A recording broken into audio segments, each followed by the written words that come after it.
En primer lugar, quiero agradecerles a todos ustedes, o a todos vosotros, quiero agradecer la presencia en este acto.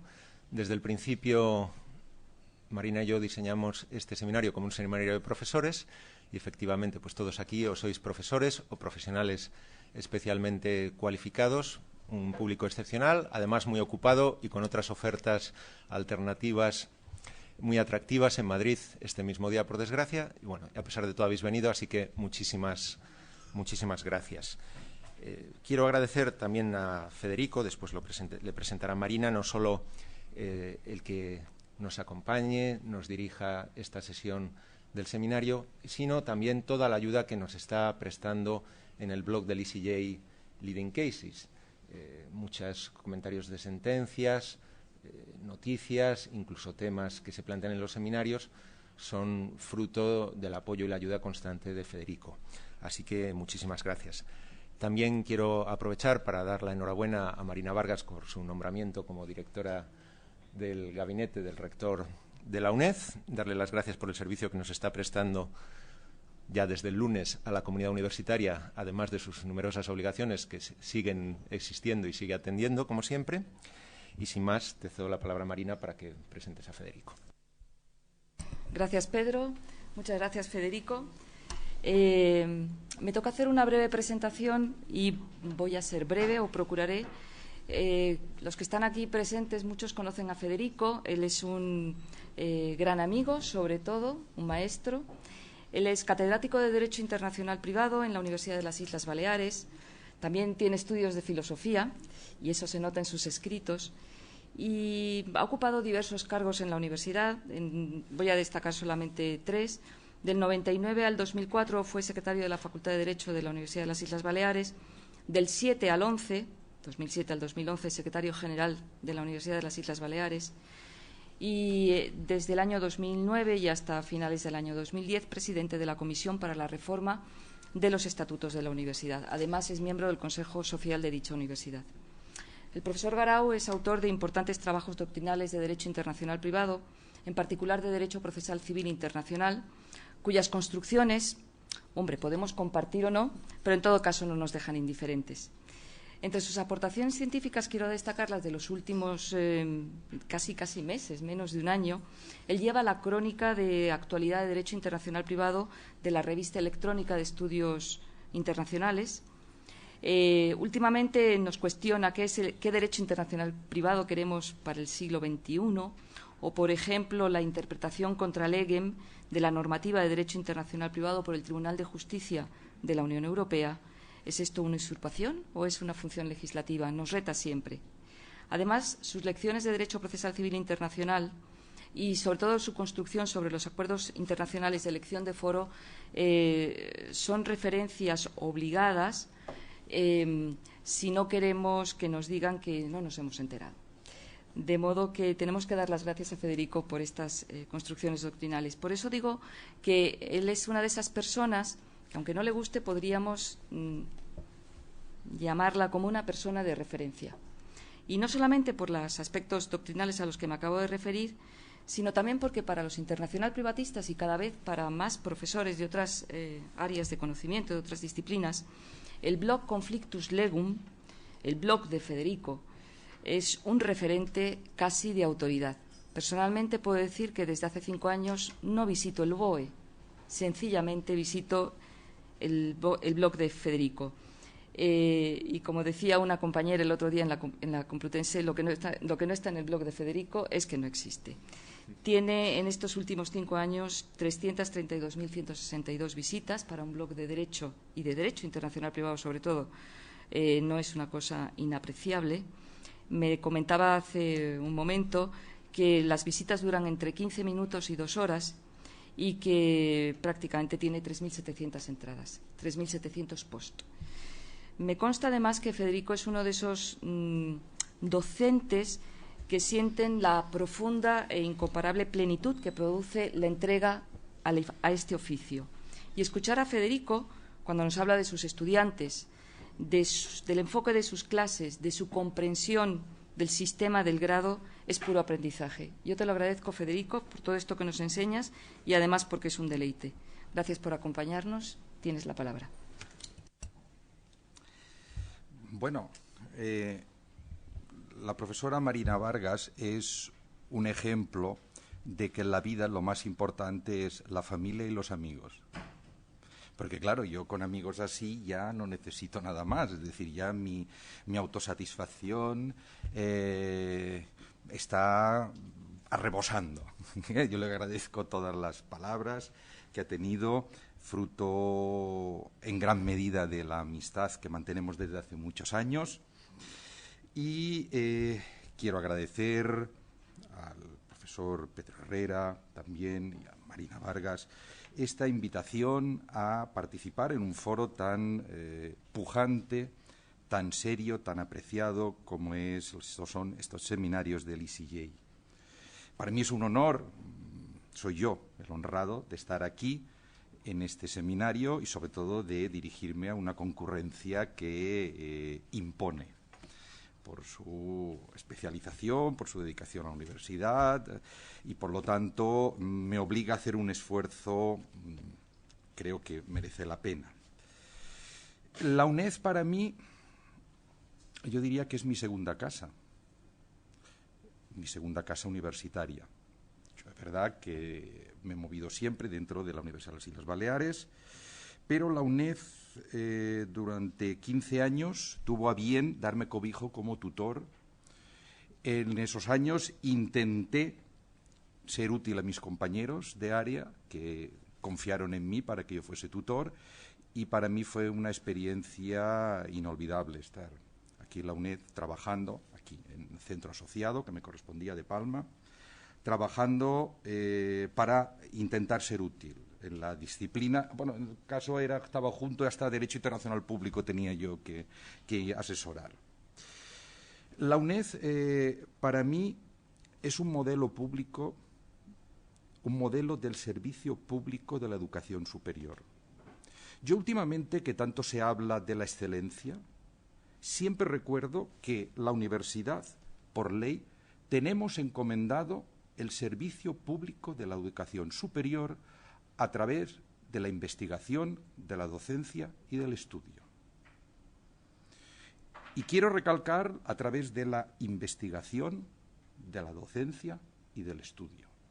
Porque hoy está muy de moda solamente atribuir excelencia, que es una palabra que para mí se está transformando en odiosa ya, a la investigación.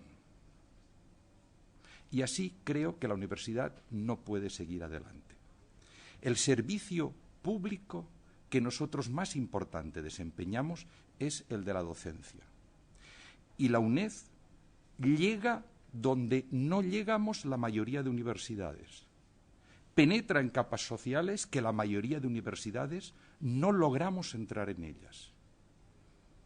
Ayer la profesora Marina Vargas tuvo a bien, y se lo agradeceré siempre, que me enseñase el centro asociado Escuelas Pías, donde pude comprobar cómo la gran labor que está realizando la UNED en medio de un barrio, pues que no es efectivamente el barrio de Salamanca. Y esto lo hace la UNED. Otras universidades haremos otras cosas, pero la UNED hace esto. Y esto a mí me parece importantísimo. Y yo, y así lo he escrito, quiero destacar que la universidad, sobre todo, es docencia. También hay investigación, efectivamente, pero ahí podríamos discutir mucho. Un buen docente no tiene por qué ser un buen investigador. En cambio, los alumnos, nuestros clientes, necesitan buenos docentes. Y la transferencia de resultados de la investigación a la docencia en ocasiones puede ser peligrosísima. Porque es hablar de temas que a nosotros nos va muy bien, que a especialistas les va muy bien, pero que los alumnos no necesitan conocer a veces estas grandes especulaciones que nosotros hemos realizado. Entonces, la docencia es muy importante. Y lo que me preocupa es que cuando se habla de excelencia solamente se hace incidencia en la investigación y que muchas veces se encubre un vicio, que es investigación para no dar docencia. Sobre todo en mis cordiales amigos de las ramas de ciencias. los cuales ya me tienen cierta manía cuando yo publico estas cosas, pero ninguno me ha contestado por escrito jamás. Yo por eso he llegado ya a una frase de decir, ¿por qué hablo de excelencia cuando lo que realmente quiero es no dar clases? Y en eso a mí me parece el gran peligro de la universidad. Dicho lo cual, vamos a entrar en harina, porque si no podríamos hablar mucho y ninguno de vosotros ha venido aquí para oírme mis ideas personales sobre la universidad, la docencia y la investigación. Pero tampoco quiero dejar pasar la ocasión en una universidad tan señalada como es la UNED. Y sobre todo animar, porque sé que nosotros también estamos, pero creo que nosotros vamos un poco más avanzado que vosotros, a la implantación de Bolonia, y siempre digo yo que Bolonia merece la pena. Yo he dado este año por primera vez docencia en Bolonia y he liquidado, a la vez estoy liquidando docencia en licenciatura. Y no hay color. Estoy profundamente satisfecho de mis alumnos de Bolonia. Y lo defenderé en cualquier foro. Y además lo puedo demostrar con cifras objetivas y por su rendimiento. Dicho lo cual, vamos a ver cómo arranca esto, Marina, con un... Ahora, simplemente... sí, ¿lo veis? Ahí teníamos que haberlo puesto antes. Aquí el título para que se vea todo. Bueno, vamos a partir. Bueno, el tema que intentaré explicar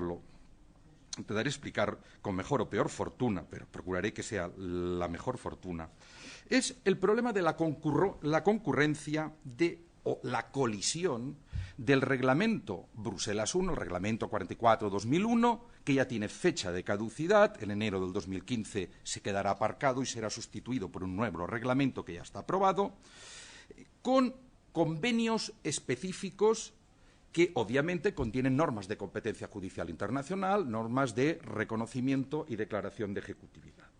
Obviamente, los Estados parte de la Unión Europea tienen ratificados convenios en esta materia.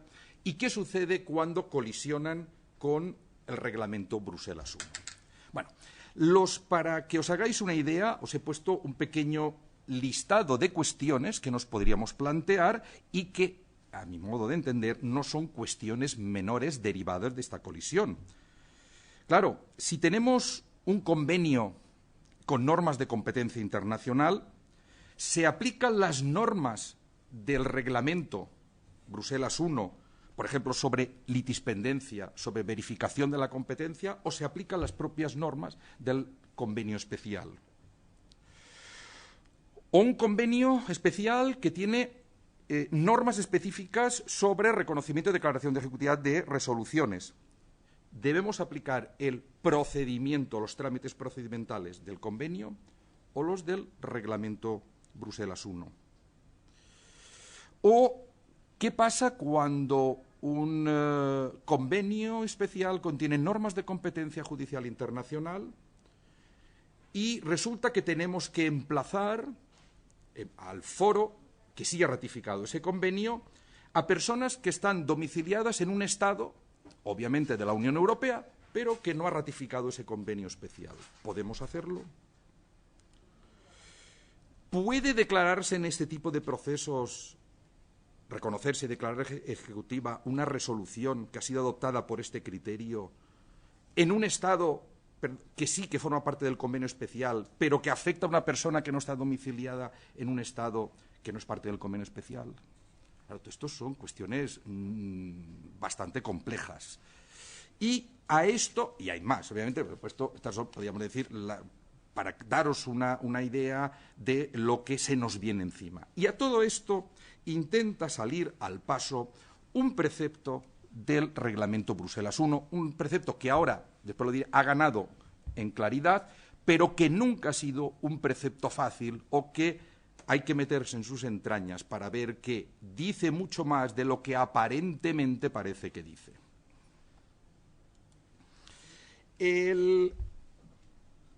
La solución que da el reglamento Bruselas I, que hay que decir que es una copia prácticamente literal de la solución que daba el artículo 57 del Convenio de Bruselas, que era el antiguo, es decir, la fuente de la que sale el Reglamento Bruselas I, y que desde el año 68 la Unión Europea se venía aplicando y que se había ido, pues cada miembro de la Unión Europea iba adhiriéndose a ese convenio y que después ya es sustituido por el reglamento.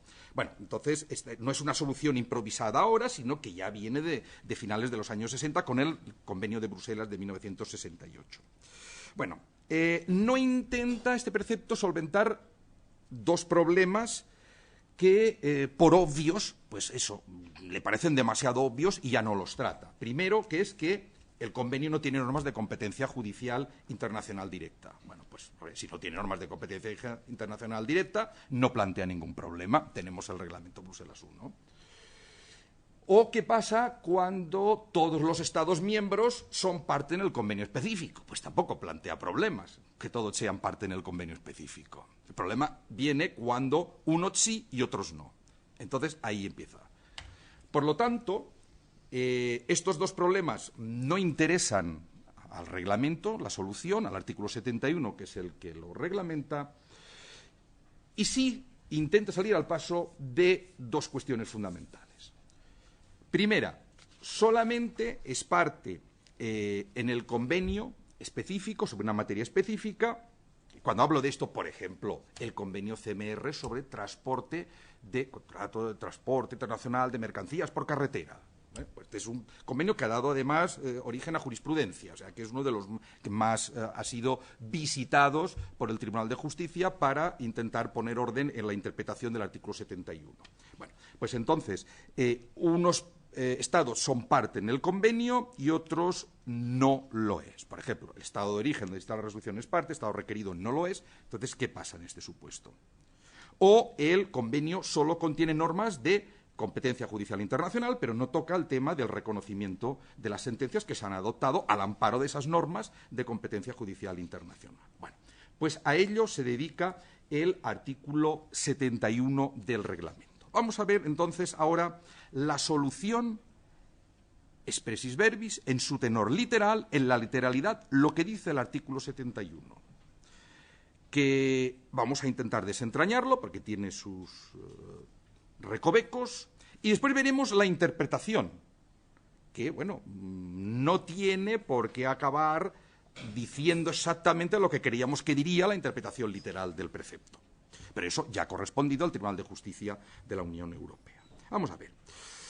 El artículo 71.1 contiene una regla general muy sencilla, y es que el reglamento, en expresión que utiliza, y eso es, a veces a nuestros alumnos les cuesta entender cuando dice no afecta.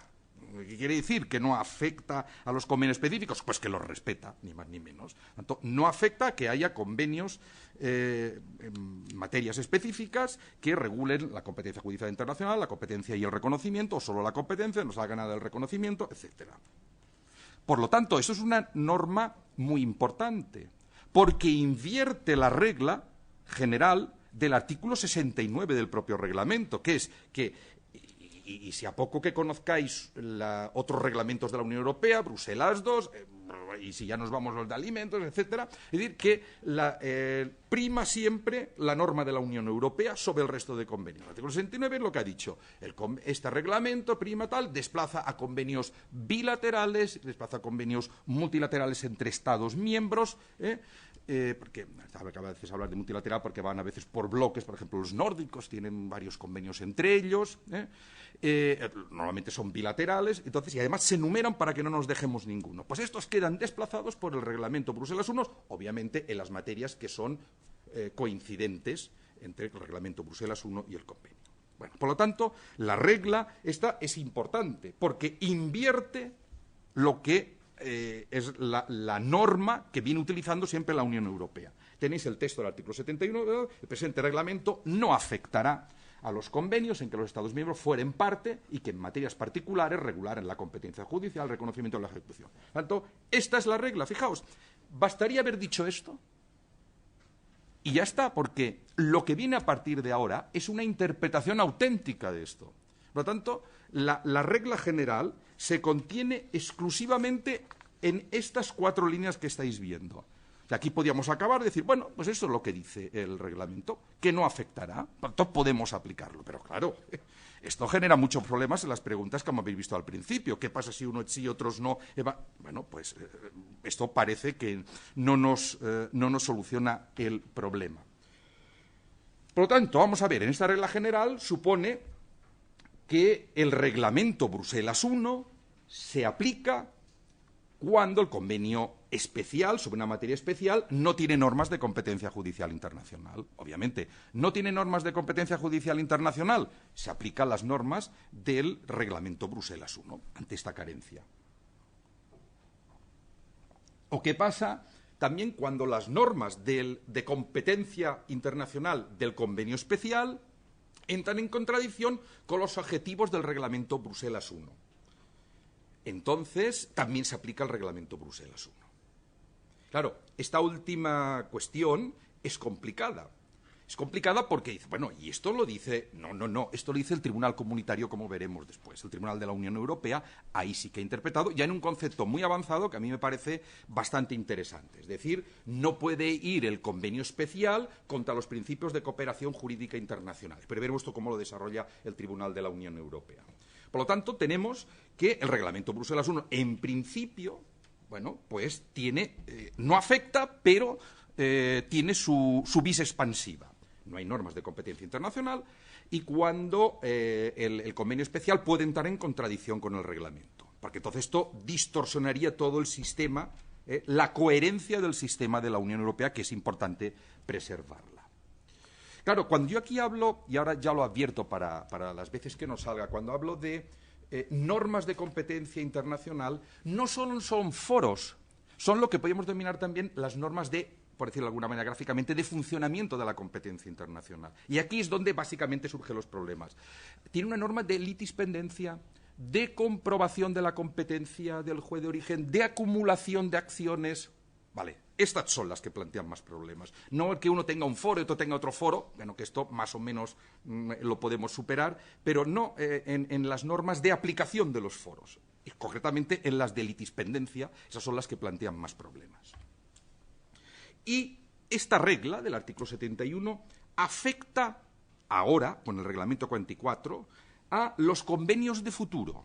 Es decir, los convenios que en el futuro ratifique la Unión Europea, no digo los países miembros porque prácticamente se han quedado nulas en estos ámbitos la competencia de los Estados miembros, también quedan sometidos a esta primacía del reglamento, estas dos normas, estos dos grandes principios que os he puesto aquí. Fijaos la diferencia que hay entre el artículo 71 del reglamento y el artículo 57 del antiguo Convenio de Bruselas, que es el que reglamentaba la cuestión.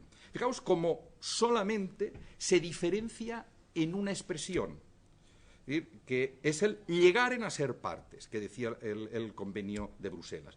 El presente convenio no afectará a los convenios en que los estados contratantes fueren o llegaren a ser parte. Y esto ha desaparecido, el llegaren a ser parte. Tiene una explicación muy sencilla. Si me permitís el neologismo, se ha unionizado. Que ya, como ahora no podemos decir comunitarizado, porque ya no es, ya el derecho comunitario no existe, dice el derecho de la Unión Europea, pues yo creo que habrá que crear el término unionizar. Entonces, se ha unionizado las materias y, por lo tanto, ahora no hay el peligro de cuando existía el Convenio de Bruselas, que no había la posibilidad de comunitarizarlas entonces. Entonces, claro, como no era competencia de la Unión, cada Estado iba por libre y ratificaba un convenio, aparecía otro, por lo tanto se decía los que fueren o llegaren a ser parte en el futuro. Ahora ya no, los que fueren, que estos nos los comemos con patatas. Pero en el futuro no, porque estos son competencia de la Unión Europea que tiene asumida, o bien expresamente, que es en la mayoría de los casos, y en algunos casos por el principio de subsidiariedad. Y por lo tanto pasan a la Unión Europea. Y aquí no me voy a meter en el problema de si más que se ha hecho una unionización correcta, porque hay compañeros míos muy autorizados que han escrito sobre el tema, negando la capacidad que tenía la Unión Europea para apropiarse de determinadas materias. Es decir, no había competencia, pero se las hizo suyas, la dio por supuesto, y ningún Estado abrió la boca. Por lo tanto, claro, ahora nos lo comemos también este tema, porque no podemos volver para atrás. Bueno, entonces, aquí la razón de ser de por qué ha desaparecido, pero veis que en todo lo demás dice lo mismo. Y eso tiene trascendencia, lo veremos después, porque tienen el tener la misma redacción ambos preceptos. Bueno, claro, ahora nos surge un problema. Ya habéis visto que la regla general es muy sencilla, pero aplicarla después a cada uno de los casos, a ver cómo la aplicamos. Esto ya lo previó el legislador del Convenio de Bruselas y, obviamente, el Reglamento 44 no ha hecho más que copiarlo. Es decir, vamos a ver, vamos a fijar en el número 2 del artículo 71 una interpretación auténtica del número 1. Por lo tanto, la regla en el número 1 y ahora viene la interpretación auténtica del propio precepto. Y entonces crea dos subreglas. Una subregla para los convenios que tienen normas de competencia, segunda subregla para los convenios que tienen normas de reconocimiento y declaración de cuidado, es decir, de exequatur, a ver cómo se produce, cómo se interpreta esa primera regla tan amplia en relación con cada grupo. Por lo tanto, primera subregla, colisión con convenios especiales, con reglas de competencia internacional. ¿Qué pasa en estos casos? Claro, es que el artículo 71.2 empieza, fíjate, con el fin de asegurar su interpretación uniforme. Claro, que aquí cada uno vaya por libre, cada tribunal nacional lo interprete como le da la gana, el Tribunal de Justicia, bueno, pues empieza a dictar sentencias que antes decíamos que eran...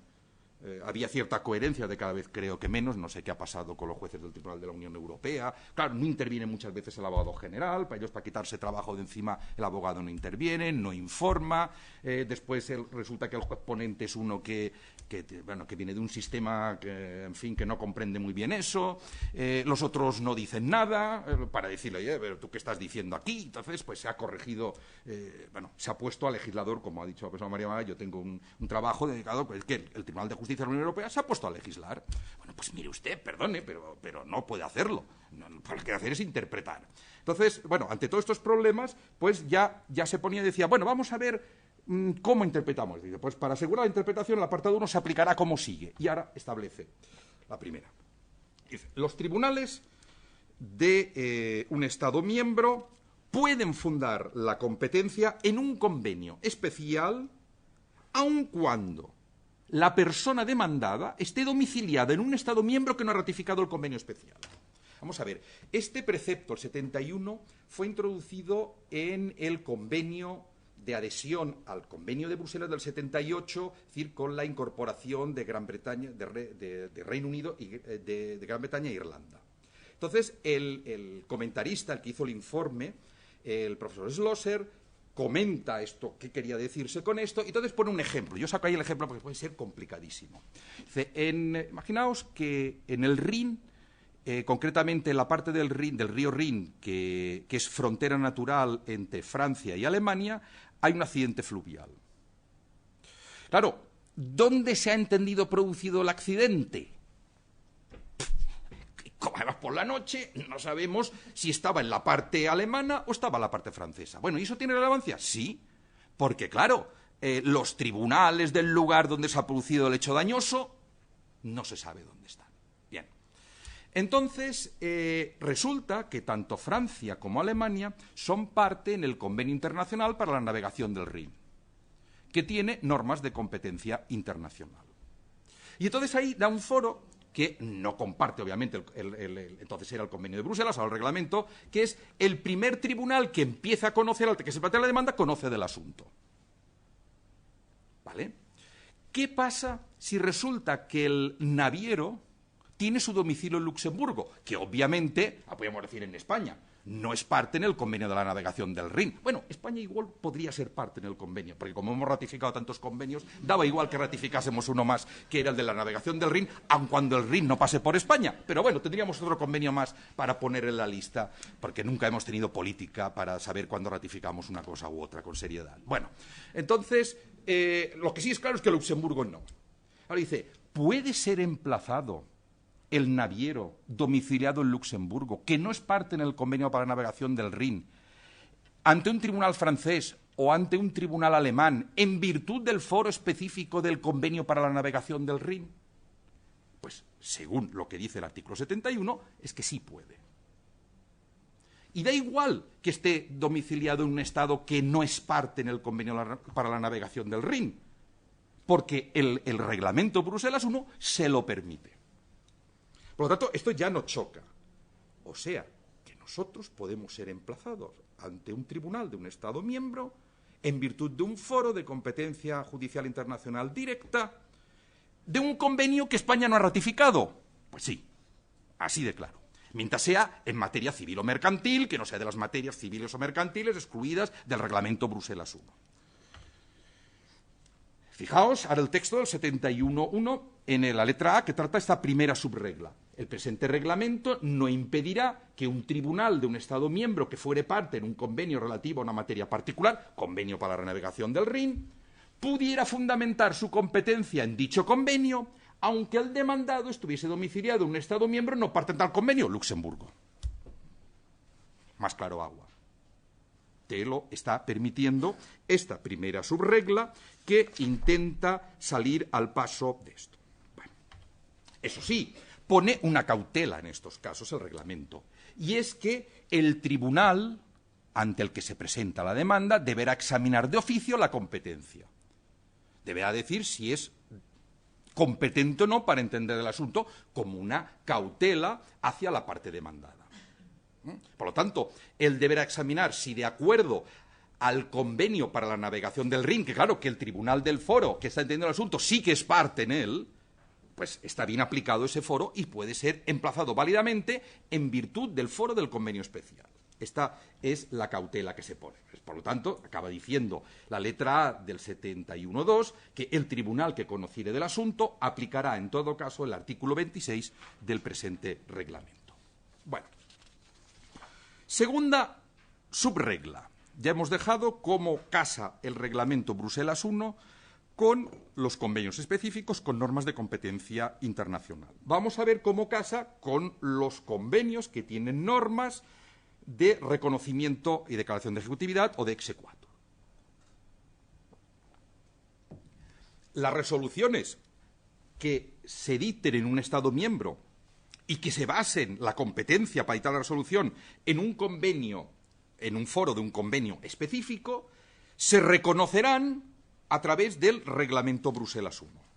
Claro, el reglamento Bruselas I permite que se pueda conocer del asunto y después él facilita el reconocimiento, principio, a través de los propios mecanismos del reglamento Bruselas I. Sí, la letra B del artículo 71.2 dice: las resoluciones dictadas en un Estado miembro por un tribunal que hubiere fundado su competencia en un convenio relativo a una materia particular serán reconocidas y ejecutadas, entiéndase, declaradas ejecutivas, en los demás Estados miembros con arreglo al presente reglamento.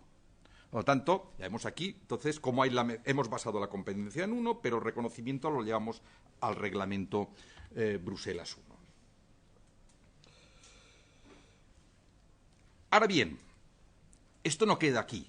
¿Qué pasa si resulta que el Estado miembro donde se ha dictado la resolución, Estado miembro de origen, y el Estado miembro donde se pretende ejecutar la resolución, conceder el exequatur, Estado requerido, son parte en el convenio especial, ambos?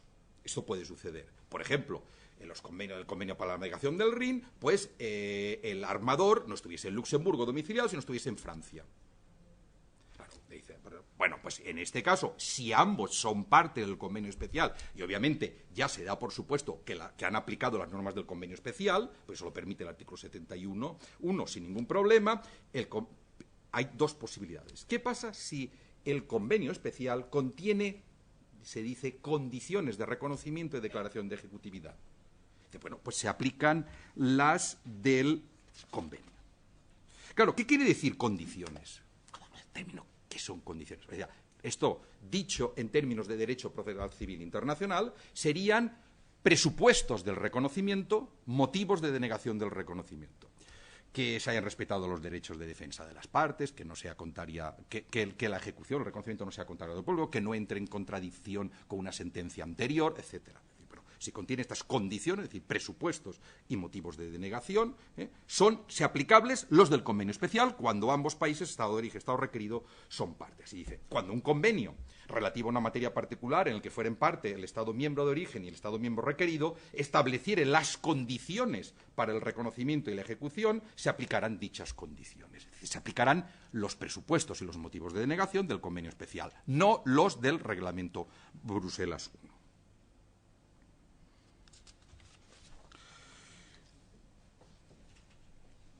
Ahora bien, segunda, ¿qué pasa con la tramitación del exequatur? Pues aquí yo lo he puesto con esa expresión de normas procedimentales. Es decir, no estamos hablando del fondo, no estamos hablando de los presupuestos del reconocimiento, sino de cómo se tramita la verificación, el examen del reconocimiento, o cómo se tramita el exequatur. Bueno, pues entonces, si el convenio especial tiene también normas procedimentales, puede, y aquí la doctrina empezó a decirlo, que se puede optar en cuanto a los trámites procedimentales, a la manera de obtener el exequatur. Puede optarse entre las normas del convenio y las del reglamento. Es decir, no se mete, en principio, el reglamento sobre cuáles habrá que aplicar estrictamente. Así como las condiciones sí que te dice, oye, si tiene condiciones, Estado de origen, Estado requerido lo son, se aplican las condiciones. ¿Cómo se tramita, cómo se canaliza procesalmente el exequatur? Bueno, pues si tiene normas procedimentales, pues se puede elegir las del reglamento o las del convenio. Obviamente se buscarán las más favorables, eso va de suá, que no buscaremos las más complicadas. Bueno, dice, en todo caso, pero fijaos aquí, podrán aplicarse las disposiciones del presente reglamento relativas a procedimiento de reconocimiento y ejecución de resoluciones. El podrán es lo que ha servido para fundamentar esa opción que puede hacer el solicitante del exequatur por las normas de uno, por las normas de otro, y que obviamente se las haga entender al tribunal, que el tribunal sepa que puede optar, que puede aplicarlas y cómo debe aplicarlas, con lo cual esto ya es harina de otro costal y no relativamente sencilla. Bueno, y entonces vamos a ver cómo hasta aquí tenemos la teoría, esto es lo que dice el 71, ahora vamos a ver qué ha dicho el Tribunal de Justicia de la Unión Europea interpretando este precepto en las ocasiones que ha tenido lugar. Son básicamente 3 sentencias que ha dictado el Tribunal de Justicia. La más interesante, porque da un salto cualitativo muy importante, aun cuando se podía vislumbrar algo en las anteriores, es la última, la del 2006, la TNT. Bueno, vamos a ver entonces cómo se ha interpretado. En primer lugar, en una sentencia del año 94, el asunto Tatri era un asunto, vamos a decir, endemoniado. Un asunto endemoniado porque se refería a la pérdida, al deterioro de una mercancía en un buque, pero que, claro, que había pasado por no sé cuántos navieros, que había conocimientos, es decir, el naviero por un lado, por otro, al final sí Holanda, que sí el Reino Unido se metía. Bueno, era una cosa complicadísima porque había demandas en el Reino Unido, demandas en Holanda, contra el naviero, por un convenio, por otro convenio internacional de navegación marítima.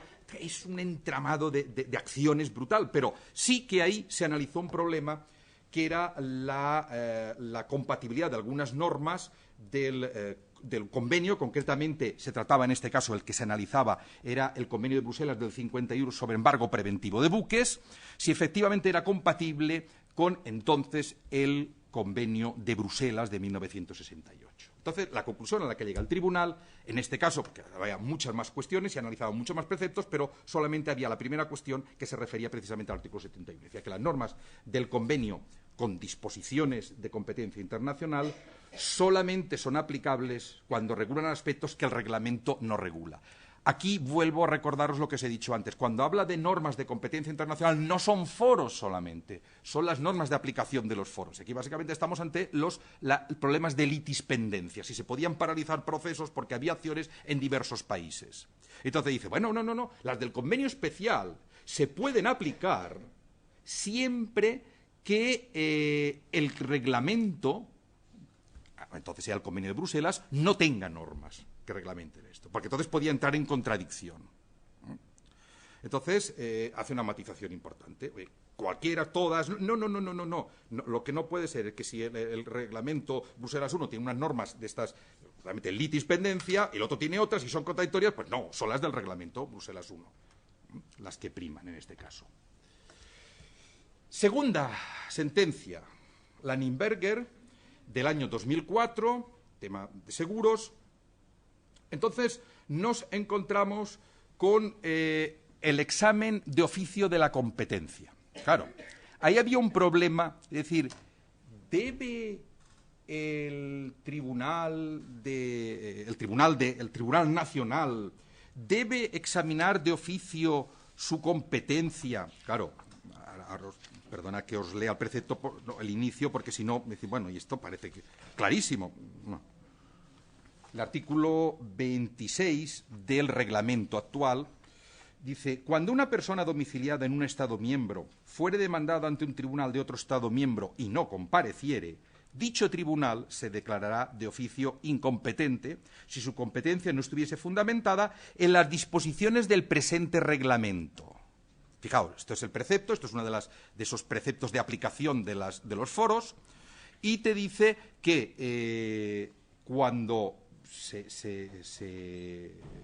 determinadas circunstancias, yo no me meteré porque esto es un precepto bastante criticable, y lamentablemente el nuevo reglamento Bruselas no lo arregla, lamentablemente. Estaban más interesados en otras cosas, en hacer brindis al sol, que en definitiva meterse a problemas serios.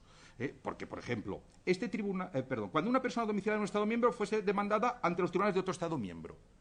O sea, que si yo estoy domiciliado en España y soy emplazado en España, claro, el 26.1 no me sirve de nada. No obliga a mis tribunales españoles a examinar de oficio su competencia. Por lo tanto, eso se tiene que regir por las normas procesales españolas. Así de claro. ¿Y a qué viene esta restricción? Y el problema no es tanto así, porque los acuerdos de sumisión expresa, para que sea válido, para que entre dentro del artículo 23 del reglamento, dice cuando al menos, cuando habla del elemento subjetivo, dice cuando al menos una de las partes estuviese domiciliada en un Estado miembro. Por lo tanto, nos podemos encontrar acuerdos de sumisión expresa perfectamente válidos y que se rigen por el reglamento Bruselas I cuando una de las partes está domiciliada en un Estado no miembro. Claro, en este caso también queda excluido, porque el demandado debe estar domiciliado en un Estado miembro. Entonces, no le obliga al control de la competencia de origen, al control de la competencia no le obliga de oficio, el artículo 26.1, tienes que irte a las normas internas, si el tribunal interpreta que sí que tiene que ser de oficio o no. El 26 tiene tela marinera lo mal hecho que está. Pero esto que ha sido muy criticado desde el principio, desde que estaba el convenio de Bruselas en marcha, por autores muy significados y muy buenos especialistas, estoy recordando a Geimar, por ejemplo, además Reinhold Geimar, que ya lo criticó hace muchísimos años esto, pues nada, pasó al reglamento Bruselas I, sigue en el reglamento Bruselas I nuevo y nadie se le ocurre hacer nada. Bueno, pero con eso quería decir que fijaos en el inciso final. Dice, bueno, pues que si su competencia no estuviese fundamentada en las disposiciones del presente convenio, del presente reglamento. Claro, dice, entonces, cuando la competencia está basada en un convenio especial, obviamente no es este reglamento. Por lo tanto, está excluido. Entonces, el Tribunal de la Unión Europea, el Tribunal de Justicia, dice, no, un momento, sí que es de este reglamento. Porque el artículo 71 del reglamento permite que se apliquen los foros de los convenios específicos para fundar la jurisdicción. Por lo tanto, en última instancia, la competencia basada en un foro de un convenio especial se fundamenta en una disposición de este reglamento, que es el artículo 71. Por lo tanto, también consecuencia de la sentencia Nürnberger, que en este caso también los tribunales nacionales deben examinar de oficio la competencia internacional para establecer la aplicación correcta o no de un foro contenido en un convenio específico.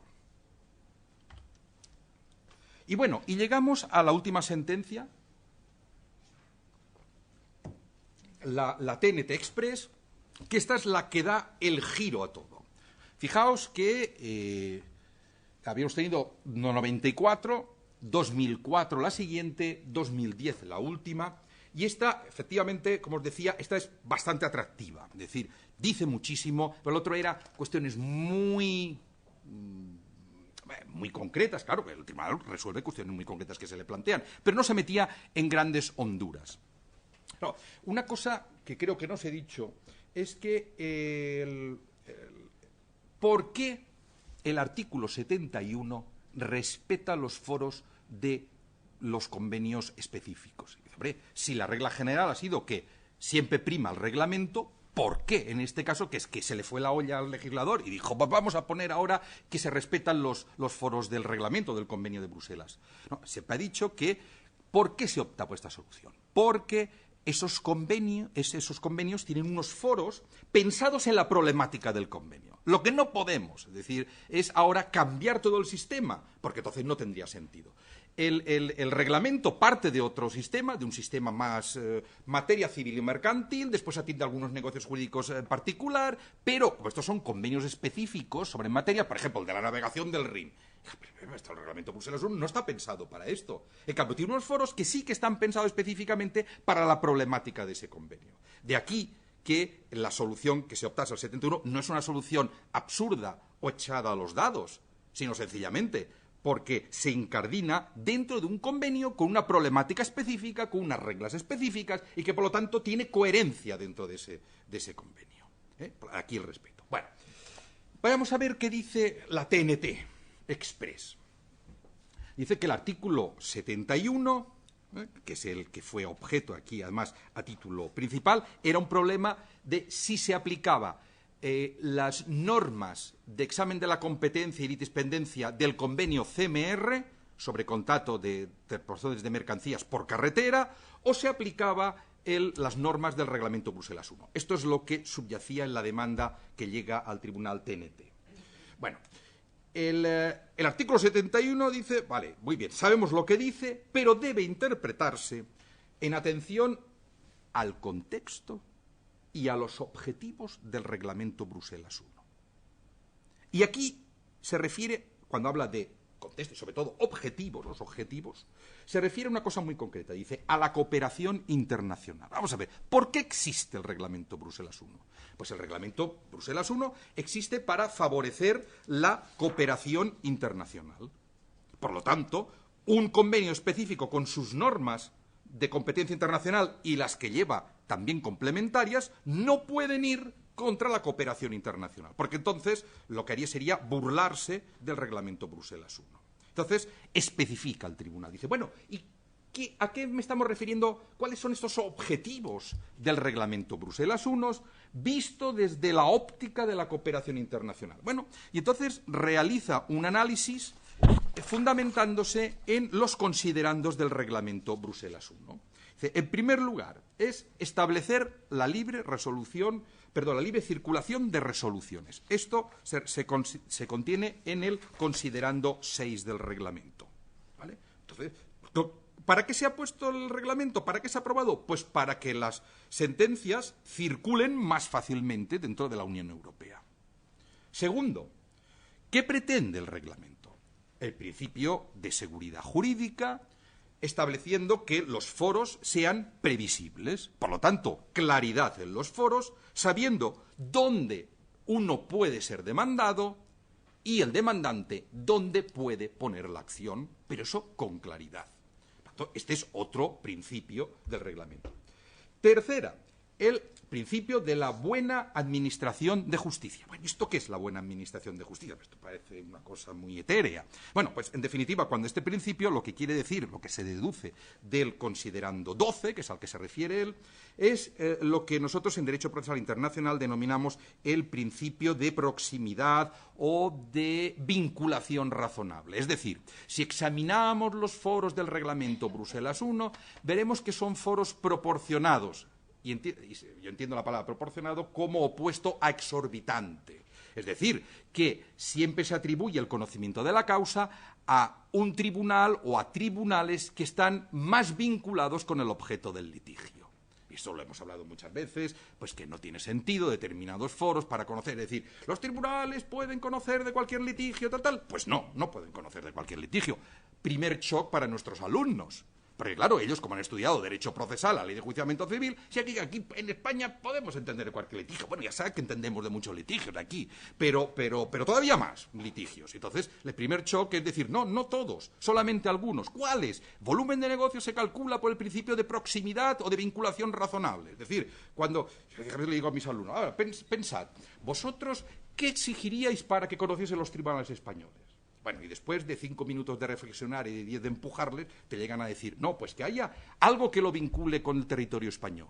Bueno, vale, esto hablando de didáctica, eso tiene la ventaja de que esos alumnos jamás se les olvida lo que es el principio de la vinculación razonable, porque han llegado a la conclusión ellos. Si se lo digo yo, después te dice, hay un foro de vinculación razonable. ¿Y dónde está el foro de la vinculación razonable?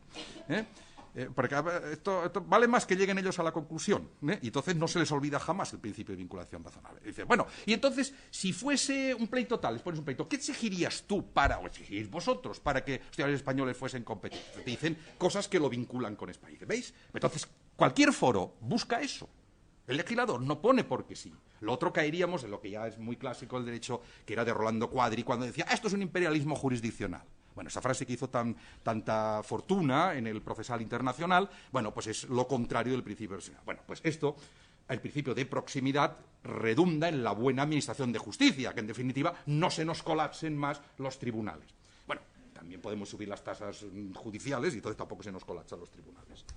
Bueno, siguiente cuestión, reducción de procedimientos paralelos y de resoluciones inconciliables. Claro, si tú pones unas reglas claras, lo que estás evitando, por ejemplo, con la litispendencia, es que no haya procedimientos paralelos en diversos Estados miembros, que cada uno vaya por su campo, por sus respetos, y después, el problema que viene después, porque, bueno, en principio, la que haya 2 procedimientos abiertos, no pasa nada. El problema lo tenemos después, cuando hay 2 resoluciones que pueden acabar siendo contradictorias y que se pretenden ejecutar en un mismo Estado. Entonces, eso no puede ser. Entonces, ya se intenta evitar con los foros y subnormas de funcionamiento.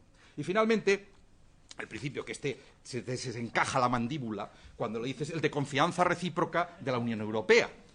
Dice el reconocimiento de pleno derecho y procedimiento rápido y eficaz para la declaración de ejecutividad, de confianza recíproca. Esto al Tribunal de Justicia le encanta hablar del principio de confianza recíproca a la Unión Europea. No es más que una mandanga el principio de confianza recíproca. Y yo siempre lo digo, vamos a ver. ¿De verdad me queréis decir...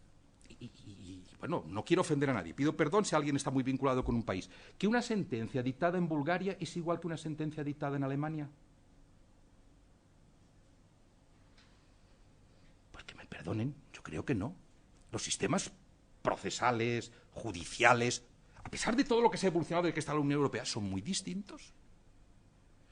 El gran error del que partía la reforma del Reglamento Bruselas I, para mí, que yo solo lo he criticado, no es que ahora lo diga aquí, ¿verdad?, es que pretendía no solo el reconocimiento automático, que esto ya viene del convenio de Bruselas, sino la declaración de ejecutividad automática. O sea usted, aquí no hace falta ni que revisemos la sentencia, principio de confianza, el buenismo, todo mundo bueno. Aquí, la ha dictado un tribunal, pues nada, aquí le embargamos a España, en Alemania, donde sea, le embargamos todo. Y después discutiremos si efectivamente ahí se le respetó los derechos de defensa o no.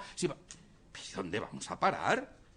Cuando se ha utilizado esto en el Reglamento Bruselas II, en el título ejecutivo europeo, es decir, las veces, o el proceso monitorio europeo, el proceso europeo de escasa cuantía, se está refiriendo a procesos muy controlados, muy concretos y sobre unas demandas muy milimétricamente adoptadas. Por ejemplo, el Reglamento Bruselas II, las de derechos de visita y derecho de custodia, porque no podemos perder más el tiempo. Pero si el niño lleva retenido en otro país ya semanas... ahora no vayamos a ir a un exequatur, cuando España tardaba 2 años en dar los exequatur del convenio de la Haya. Una vergüenza total y absoluta. Bueno, pues entonces, pero caer en el buenismo de que ahora, pues no, mire usted, el principio de confianza recíproca es una solemne majadería que se ha sacado del Tribunal de Justicia de la Unión Europea. No somos iguales todos los países. Bueno, y yo no quiero decir que nosotros seamos mejores. Bueno, yo incluso me puedo decir porque España está muy por la cola. Bueno, da igual. Pero el sistema judicial, que es lo que estamos hablando, no hay la misma garantía en países que durante todavía muchos años y en años no tan recientes no había ni la más mínima objetividad entre los tribunales.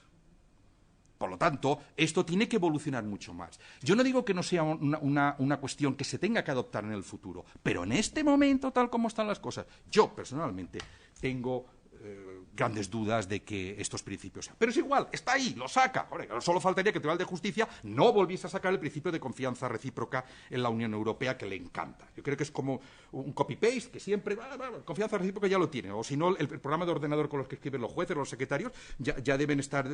toca poner confianza recíproca y lo debe insertar ya automáticamente la sentencia.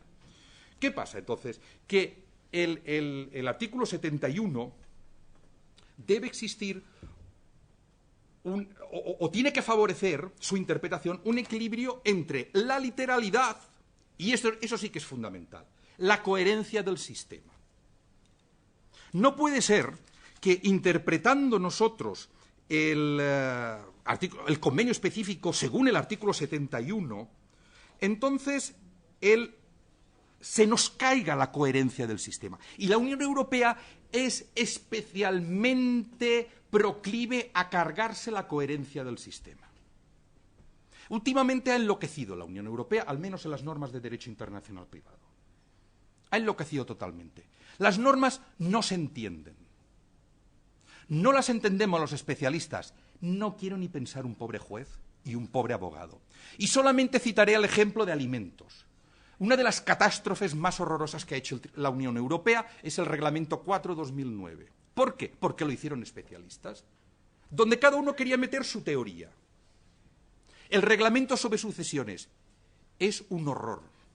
Es un horror pretender que un juez determine ciertas o haga ciertas cosas que le dice que haga el reglamento de sucesiones, cuando no el reenvío, que mira que era fácil lo del reenvío.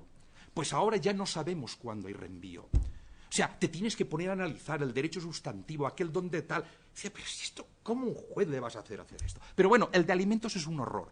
Pero el reglamento Bruselas II, que es el más antiguo, el 2201, que ya viene a su vez del 1347. Bueno, ¿qué pasa ahí? Que no se nos ocurrió otra cosa que ratificar el convenio de La Haya del 96. ¡Otro horror! Porque claro, si antes podíamos solventar un problema de menores con los convenios del 61, sobre protección de menores, en 30 y pico artículos, 30 y pico, no creo que no llegaban a 40, ahora necesitamos 80, donde cada uno es un tratado. Tienes que cogerte el informe oficial e intentar ver qué se quiso. Porque claro, ahora cuando se hace un convenio es que se quiere resolver todos los problemas que los técnicos durante meses han discutido.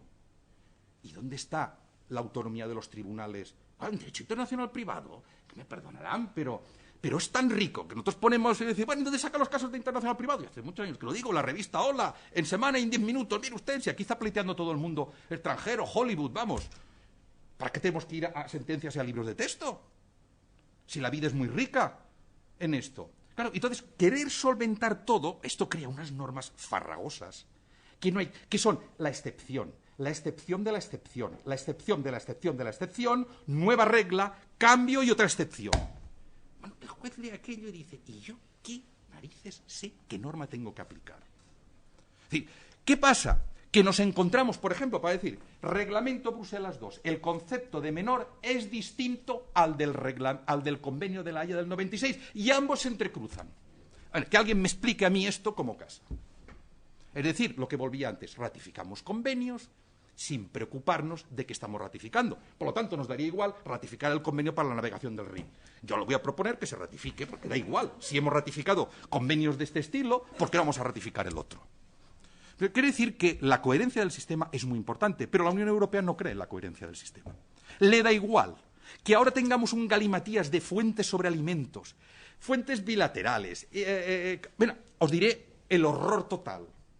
En este momento, España debe aplicar 2 convenios de La Haya sobre ley aplicable a obligaciones alimenticias, ambos con carácter universal o erga omnes. A mí eso que me lo explique alguien. El convenio del 73 sobre alimentos, carácter universal. El protocolo del 2007, carácter universal. Claro, uno dice, es que el del 2007 dice que sustituye, pero claro, las partes no son idénticas. Y tenemos 3 casos. Si no recuerdo mal, hablo de memoria, Japón, Liechtenstein y Turquía. ¿Me quiere alguien explicar cómo aplicamos universalmente las reglas de ambos convenios a la vez? Si aplica las de 2007, aquel país te dirá a Turquía, oiga, perdone, yo estoy ligado con usted con un convenio que me dice que tiene que aplicar esto universalmente. ¿Y qué vínculo tengo que exigir yo a la persona para que esté vinculado con Turquía para saber que le aplico el del 73 y no el del 2007? La nacionalidad, la residencia, el domicilio, el lugar donde se compran los alimentos, donde está el súper. Pues esto lo ha traído la coherencia de la Unión Europea a la hora de elaborar normas. Le da igual. Y por si veía que esto no iba a surtir efecto, que los Estados nos íbamos a hacer los remolones, se arroga la competencia y lo ratifica en nombre de la Unión Europea. El convenio, el protocolo del 2007. Y se acabó la historia y nos lo comemos ahora todos. Por eso os quiero decir que este principio, que queda muy bien, la coherencia del sistema, la Unión Europea no cree en la coherencia del sistema. Y es muy importante, porque acabamos teniendo normas que entre ellas son contradictorias y no sabemos cómo hacerlas casar.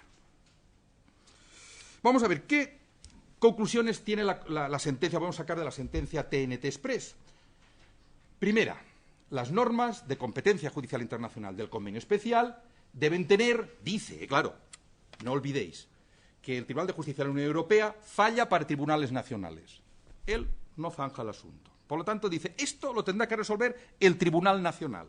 Yo le voy a dar unos criterios de interpretación. Por lo tanto, ahí va. Claro, dice, pues eso suena tan abstracto aquí, una cosa tan evanescente, que el convenio debe tener un alto grado de previsibilidad, facilitar una buena administración de justicia y reducir el riesgo de procesos paralelos. ¿Quién decide? El Tribunal Nacional. Tú tienes que ver si el convenio LIZA que estás analizando, en cuanto a la competencia internacional, entra en colisión con el Reglamento 71 y si tienes que aplicar las normas, por ejemplo, de litispendencia del convenio o las normas de litispendencia del reglamento. Hombre, pues aplicarás las del convenio siempre que sus normas de litispendencia sean previsibles, faciliten la buena administración de justicia y reduzcan el riesgo de procesos paralelos. Si se carga uno de estos principios, iría contra la coherencia del sistema y se aplica las del reglamento Bruselas I. Segundo, en relación con las normas de reconocimiento y de sequatur, debe respetarse los otros principios generales, pero que afectan al reconocimiento. El principio de libre circulación de resoluciones debe facilitar el principio de la circulación de resoluciones y el de confianza recíproca. Hay casi caer de rodillas, de hinojos, cuando hay confianza recíproca, el favor executionis. Bueno, en definitiva, lo que tiene que favorecer y no poner trabas, las normas del convenio especial. Por ejemplo, y pone aquí la TNT el caso concreto que analizaba en el exequatur, el control de la competencia del juez de origen que se regula en el artículo 31 del convenio CMR, solamente puede aplicarse ese control específico si permite alcanzar los principios en condiciones tan favorables como las del reglamento Bruselas I. Si no llega al estándar, o sea, el estándar, el nivel, es el del reglamento Bruselas I. Si no llega a ese estándar, entonces no se aplican las normas del convenio específico, sino las del reglamento Bruselas I. Muy brevemente, ¿qué otras cuestiones trató el Tribunal de la Unión Europea interesantes en la sentencia TNT Express? Que digo, bueno, bastante importante y, bueno, sí, yo estoy de acuerdo con ella, claro, desde el punto de vista teórico. Primero, es aplicable, no era menor la cuestión, es aplicable toda la jurisprudencia del Tribunal de Justicia de la Unión Europea que ha dictado durante tantos años en relación con el Convenio de Bruselas. ¿Es aplicable a la interpretación ahora del Reglamento Bruselas I? ¿Las normas del Reglamento Bruselas I deben interpretarse de acuerdo con la jurisprudencia que dictó el Tribunal de Justicia en el Convenio de Bruselas? Esta era la pregunta. Porque claro, ya habéis visto dos sentencias dictadas anteriormente, porque aun cuando la una sea del 2004 se basaba en Convenio de Bruselas todavía. ¿Se tiene que respetar esa jurisprudencia o ahora ya innovamos? Y entonces el tribunal dice, como siempre ha venido diciendo, que debe tratarse de textos idénticos o equivalentes. Si el texto es idéntico en ambos casos, o equivalente, está diciendo lo mismo, aunque no sea con mismas palabras, pues entonces el problema. Fijaos, en el 71 y en el Convenio de Bruselas. La única diferencia es o llegaren a ser parte, la perspectiva de futuro. Esta es la única diferencia. Claro, ahora os llamo la atención sobre que este artículo 57 era endemoniado leerlo. Era endemoniado. Ahora ha mejorado mucho con el reglamento, precisamente porque se trata de un reglamento. Fijaos, cuando empezaba, a ver si lo tengo delante.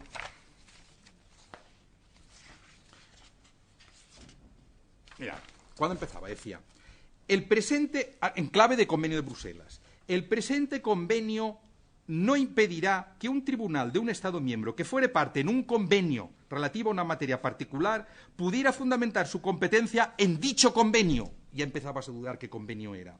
Aunque el demandado estuviese domiciliado en un Estado miembro, no parte en tal convenio. Y decías, ¿qué estoy hablando yo? ¿Del convenio de Bruselas o del convenio específico? Era endemoniado. Claro, ahora, al sustituir convenio de Bruselas por reglamento, las cosas ya no plantean este problema. Pero antes se necesitaba un curso para poder saber qué es lo que se decía en este inciso cuando hablaba de convenio, si era el de Bruselas o era el específico. Ahora no. Ahora porque dice, porque el presente reglamento no afectará al... Cada vez que hable convenio es convenio especial. Porque cuando quiere que sea reglamento, dice reglamento. Pero antes, como todos eran convenios, no sabías de quién estabas hablando. Bueno, pues la conclusión, obviamente, es muy sencilla. Y es que si hay identidad de preceptos, que la hay, entonces toda la jurisprudencia dictada anteriormente es aplicable en ese precepto concreto, no en todo el reglamento, claro, es que precepto por precepto. Ya hemos visto antes cuál es la razón de esa diferencia, que eran los convenios de futuro, porque no estaba unionizada la competencia, las competencias que afectaban a esto. ¿No? ¿Se ha descolocado? Faltaba, no mucho, pero faltaba. Sí, faltaban. Acaba ya. Vale, ahora algo habré hecho mal. Bueno, entonces,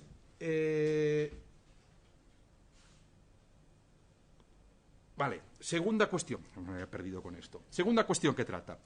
¿Es competente el Tribunal de Justicia de la Unión Europea para interpretar esos convenios especiales? Por ejemplo, para interpretar CMR. Ese era el problema básico. ¿Puede el Tribunal de Justicia interpretar el convenio CMR? Claro, entonces dice, voy a la doctrina jurisprudencia clásica del tribunal. Vamos, aquí no es que innove como en la otra cuestión, tampoco ha innovado. Dice, bueno, pues hay que distinguir si son convenios ratificados por la Unión Europea, entonces sí, clarísimamente. O convenios ratificados o celebrados entre Estados miembros y países terceros. Siempre, sí, siempre que la materia haya sido asumida por la Unión Europea.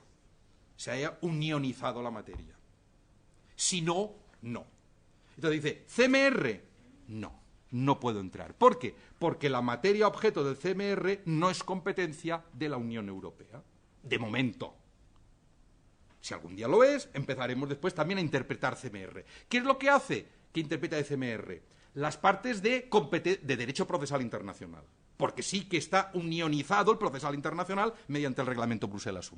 Eso es lo único que se mete. Pero como le hacían más preguntas en relación a otras cuestiones de fondo del CMR, el tribunal dijo, este tribunal no es competente para examinarlas, mientras no se unionice toda esta materia. Entonces, esto es importante para el futuro, a ver cuál es, siempre que damos un problema, ¿puede interpretar o no un convenio? Bueno, esto es una jurisprudencia ya bastante asentada.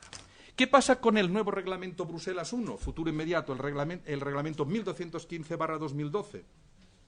Bueno, pues que se nos cae encima, eso de entrada. Empezaremos a aplicarlo el 10 de enero del 2015. Los plazos pasan rápido, por lo tanto tenemos que empezar a actualizar apuntes manuales, todo esto para ver qué va a pasar con este reglamento.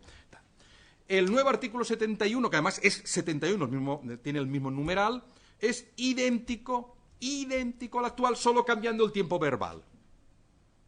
Es lo único, fijaos. Este es el texto del nuevo. Que antes era que los estados fueren parte, sean parte. Que regulasen, regulen. Nada, entonces son tiempos verbales, nada más. O tribunal, órgano jurisdiccional. Por lo tanto, aplicando la jurisprudencia del Tribunal de Justicia quiere decir que toda la jurisprudencia que se ha adoptado hasta ahora en el Tribunal de Justicia sobre el artículo 71 tiene que también ser aplicable al nuevo reglamento Bruselas I. Para mayor INRI, tampoco no se ha cambiado tampoco el artículo 26 que os he dicho antes, cuando una parte esté domiciliada en un Estado miembro del examen de oficio, ese no se ha modificado, que es el nuevo 28 del nuevo reglamento. Permanece inalterado. Ahí sí que valía la pena haber hecho ese esfuerzo de haber puesto un poquito de orden cuando ha sido muy criticado por la doctrina. Por lo tanto, lo de siempre, que es preciso que todo cambie para que todo siga igual. Es decir, el reglamento Bruselas 1 lo tenemos ahí, Arias no sé si llamamos Bruselas 1 bis, a mí ya los bises ya me hacen perder porque los pobres alumnos al final ya no saben si habrá bises, ters, quaters y lo que sea. Es decir, me da igual cómo se le denomine, tiene ciertas novedades, efectivamente, yo creo que se han mejorado muchas cosas, hay que decirlo. Aquí hay autorizadas voces para el tema del arbitraje, todas las batallas que ha habido el arbitraje y si la solución es satisfactoria o no. En el reglamento no se ha ido todo lo que se quería ir. A mí, yo me quedé satisfecho en la parte como ha quedado el exequatur. No es automático el exequatur. Sí que se parte de que se declararán ejecutivas sin un procedimiento, salvo que una parte quiera que se revise y se examinen todos los controles. Entonces esto me parece mucho mejor que no el decir, no, aquí pasamos todos y no pasa nada. Además que era muy farragoso la primera versión que se había hecho, era estilo Unión Europea, habían metido mano los especialistas y no, yo cada vez estoy más convencido que los especialistas somos pésimos legisladores. Nosotros servimos para asesorar, para apuntar peligros, pero el legislador está por algo, tiene que tomar decisiones políticas. Y las decisiones políticas nosotros ni las entendemos ni nos va bien tomarlas. Entonces podemos decir qué peligro hay, pero el político maneja toda una serie de factores que es el que tiene que acabar diciendo vale la pena o tiramos por este camino. Yo ya le advertí, pero me da igual, es una decisión política y eso no nos tiene que doler. No es que no nos sintamos menospreciados porque un político no adopte la solución que nosotros queríamos. A ver, ¿cuántas veces nos han hecho caso de los artículos que hemos escrito? Vamos, a mí no me hacen caso nadie. Por lo tanto, estoy curado de espantos. No necesito que un legislador me haga mucho más caso. Por lo tanto, esto es lo que hay con el artículo 71, que ya veis que da para mucho. Espero no haberos aburrido con lo tanto que da, porque en el fondo es un precepto muy, muy sencillito. Muchas gracias por vuestra atención.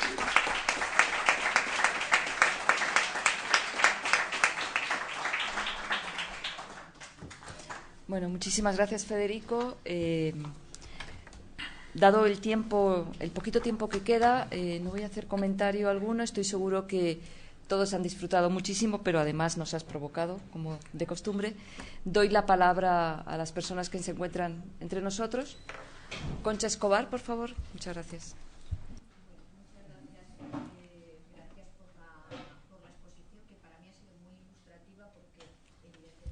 Todo el mundo sabe, yo no soy experta en este mundo de Bruselas y ejecución de sentencias, etcétera. Pero sí quería hacer una observación y hacerte una pregunta, porque me gustaría saber cuál es tu perspectiva. A lo largo de toda la intervención has estado hablando, sobre todo en la primera parte, yo no entro en los contenidos, en cómo se ha resuelto el tema de la determinación del foro, del reconocimiento, etcétera. Eso es una cuestión que a mí personalmente ahora no me interesa.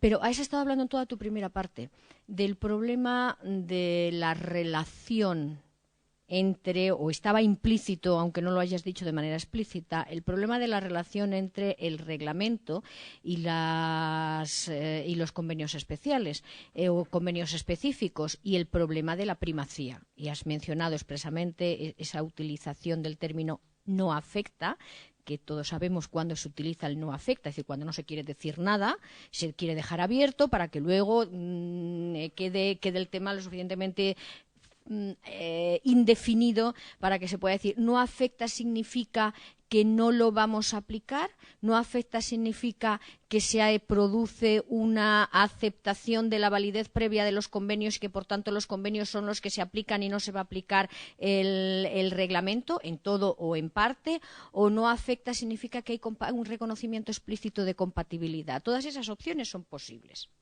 y a eso hay una respuesta en algo de lo que habitualmente nos olvidamos, que es la Convención de Viena sobre el Derecho de los Tratados. Pero esa es la primera reflexión que quería hacer. Pero hay otra cuestión que a mí me preocupa, que es más de política legislativa, más que de contenidos, y es una preocupación sistémica. has hecho una referencia al tema de la navegación por el Rin. Vuelvo al ejemplo, para ir al ejemplo que tú planteas, a veces, bueno, España no puede ser parte, pero Luxemburgo no es parte, y sin embargo se lo aplicamos porque por aplicación del reglamento permite la aplicación de regla de selección del foro, Bueno, a mí eso no me preocupa especialmente si nos situamos en el plano de las relaciones intracomunitarias, porque al fin y al cabo Luxemburgo puede no haber ratificado el convenio, pero Luxemburgo ha participado en el proceso de adopción del reglamento y, por tanto, ha dado el consentimiento a la aplicación de esa regla de determinación del foro. Lo que a mí me preocupa, y creo que deberíamos empezar a plantearnos muy seriamente desde la perspectiva de la Unión Europea, es el fenómeno presencia de un tercero. Claro, cuando el problema se plantea en sede intracomunitaria, no es que podamos hacer de nuestra capa un sayo, pero tenemos instrumentos que pueden justificar que estemos obligando a un Estado que no ha ratificado un convenio a aplicar ese convenio por remisión o por la remisión que puede hacer al mismo una norma comunitaria. Pero le podemos exigir, por ejemplo, cuando una de las partes implicadas es Macedonia, que vayamos a aplicar primero el reglamento, que vamos a aplicar las reglas del reglamento de Bruselas.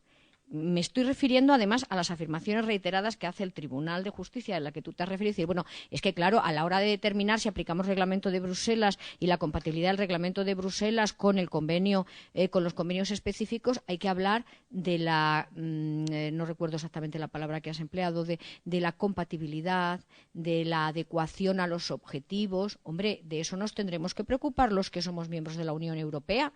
Pero se lo podemos intentar imponer a un tercero, y el problema es ese es el problema que se está planteando, y ese es el problema que se está planteando también en el marco de la relación entre normativa comunitaria en estos ámbitos de cooperación jurídica internacional y entendido en un sentido muy amplio, y Conferencia de la Haya de Derecho Internacional Privado u otra serie de foros. Y a mí me suena demasiado, el argumento del tribunal me suena demasiado a la teoría de las cláusulas de desconexión. Como somos muy buenos, como somos los que más sabemos, los que más regulamos, los que más intentamos coordinar nuestros sistemas jurídicos, los que más intentamos establecer un sistema de coherencia, los que más intentamos asegurar la efectividad del reconocimiento de las sentencias, del funcionamiento judicial y de las sentencias, cláusula de desconexión al canto. No es lo mismo, sé que no es lo mismo, pero el argumento que está detrás, en el fondo, sí es el mismo. Y eso es lo que a mí me preocupa, es decir, que estamos olvidando la presencia del componente del tercero. Y a un tercero difícilmente, cuando hay un elemento tercero, difícilmente le vamos a poder convencer de que vamos a aplicar las reglas del reglamento de Bruselas, por mucho que las reglas de determinación del foro, de desarrollo del cumplimiento del foro a las que tú te referías, estén contenidas en el reglamento y las esté aplicando un Estado miembro de la Unión Europea, cuando ese tercero no está afectado, no es miembro de la Unión. Y yo lo planteo como una cuestión de política legislativa porque creo que lo es. No es solamente un tema de definición de un modelo de relación entre sistemas, no es solo una cuestión sistémica. Es que la Unión Europea está perdiendo toda legitimidad y toda credibilidad en los foros internacionales en el marco de la negociación multilateral, precisamente por esa voluntad constante y permanente de querer imponer de manera sistemática su planteamiento como el mejor, como el único y como el preferible. Y ya se están empezando a cansar. Es una reflexión, pero me gustaría saber tu opinión, porque de la interesantísima exposición que has hecho se me han venido a la cabeza debates antiguos que van en esa línea. Gracias. Gracias, Concha. Vamos a ver, sí, lo de no afecta, pues ya sabemos que estos son pájaros y flores, y bueno, pero aquí la ventaja es que después te dice, no, y eso se interpretará de acuerdo a esto. Aquí tenemos un no afecta muy matizado, que va bien. Claro, Convención de Viena sobre tratados, claro, pues nos saltamos nosotros las normas, Es decir, tenemos que decir lo contrario si no queremos que entre en juego la Convención de Viena sobre tratados internacionales. Porque decía, prevalecerá el posterior tal, el bilateral sobre el multilateral, el más específico sobre el genérico, tal. Pero dices, no, por eso utilizamos después nosotros las normas que decimos, no, prevalecerá el reglamento sobre los convenios, sobre este convenio, tal. Y eso es una cosa sistemática siempre. Bruselas I, Bruselas II, siempre estamos apartando en las relaciones dentro de la Unión Europea. Claro, en nuestras relaciones las estamos apartando. Vale. Entramos en la segunda cuestión. Dice, mira, el de la segunda cuestión, nosotros podríamos imponer el sistema, este sistema de convenios específicos a través del artículo 71 a una persona, pongamos, domiciliada en un Estado no parte. Pues yo creo que no. Y por una sencilla razón, es decir, como regla general no se aplicaría el Reglamento Bruselas I.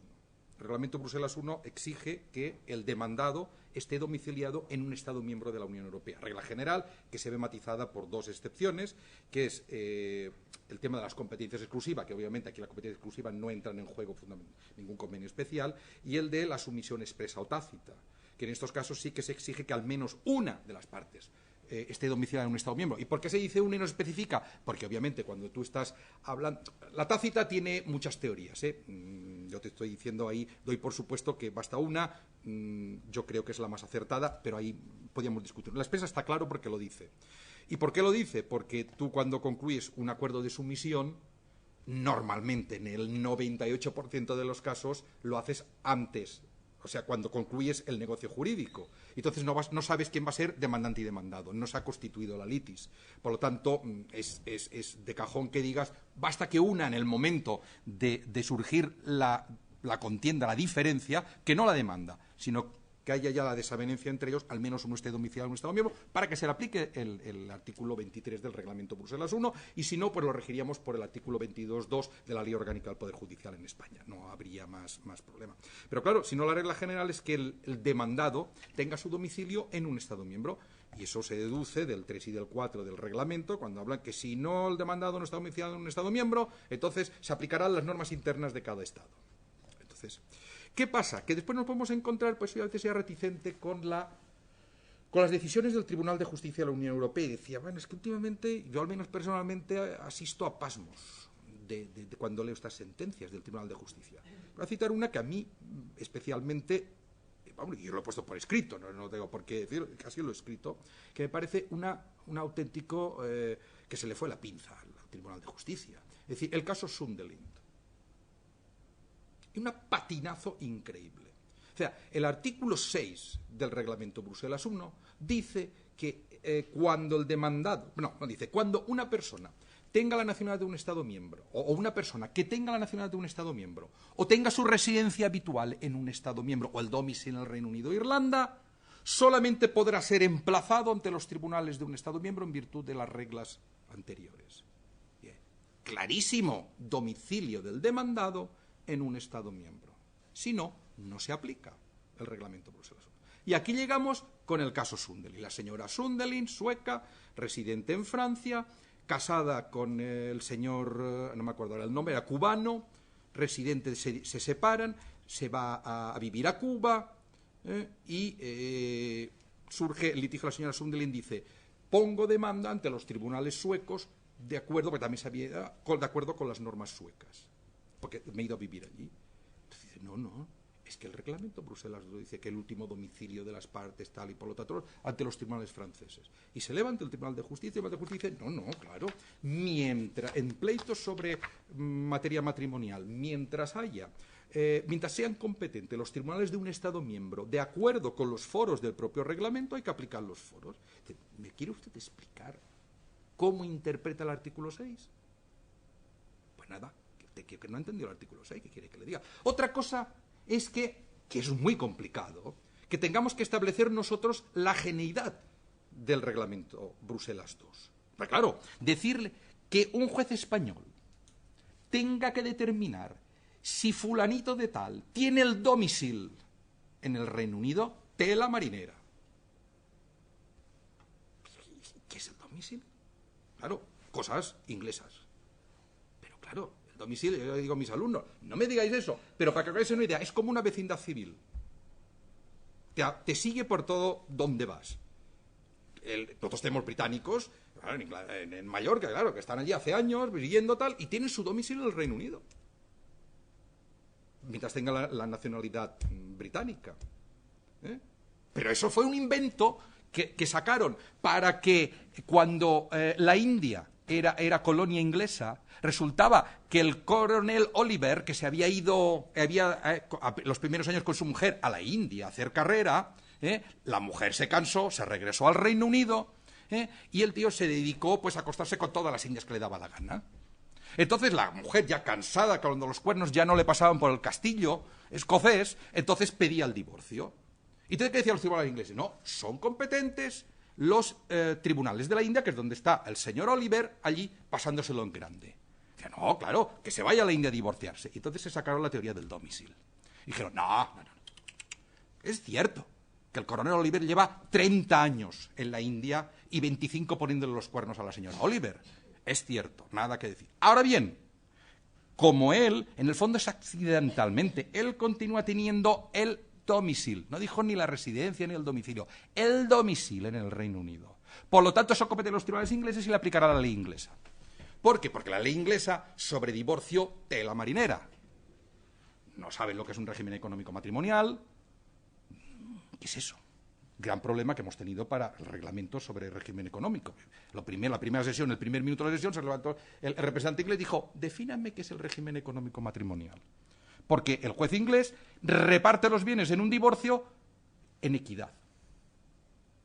Y dicho muy exageradamente, el castillo escocés de la familia de él, que hace 5 siglos que lo tiene, puede acabar en manos de ella. Y le da igual que haya sido... No lo hará nunca, porque un juez inglés con equidad no es como un juez español con la ley en la mano. Es muy distinto. Pero no lo haría. Pero él no se ve obligado porque el bien esté a nombre tal o haya sido de él y lo compró él con su dinero. No. Según su leal saber y entender, el juez inglés va a coger los bienes y los va a dar a uno y a otro. Punto. Claro, por eso le dijo, no, el domicilio. Bueno, la teoría del domicilio, claro, tiene tela marinera. ¿Cómo la vamos a aplicar nosotros ahora aquí? Pero esto es otro problema. Hay que hacer asequible, legible e inteligible el reglamento Bruselas II. Pero lo que no podemos es que el Tribunal de la Unión Europea se haya convertido en segundo legislador. Y diga, ahora esto no me gusta. Y como no me gusta, yo ahora acabo aplicando el reglamento Bruselas II contra su propio ámbito de aplicación. A terceros. Por lo tanto, una cosa son las reglas claras que yo creo que establece, es decir, ¿es de aplicación universal? En este caso, no. ¿Qué se exige? Que el demandado, la parte domiciliada, esté domiciliada en un Estado miembro. ¿Cuándo exigimos la mera presencia? Por ejemplo, en caso muy concreto, reglamento Bruselas II, pleitos de responsabilidad parental. Cuando tienes un menor abandonado en el territorio de un Estado. Dice, serán competentes los tribunales donde esté presente el menor.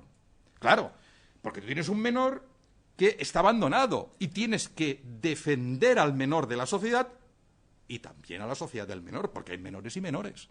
Y entonces son competentes los tribunales. Porque tú, si la regla general es que al menos el menor tenga su residencia habitual en un Estado miembro, aquí se rompe porque dice, vamos a tomar medidas con relación a él. Pero en los demás casos siempre exigimos un vínculo. Otra cosa es un problema que tú apuntabas al final más serio, es decir, que nosotros, pues fíjate, yo tengo la percepción, Concha, contraria a la tuya, que la Unión Europea está haciendo escandalosa dejación de sus competencias. A mí, esa es la percepción, al menos en internacional privado.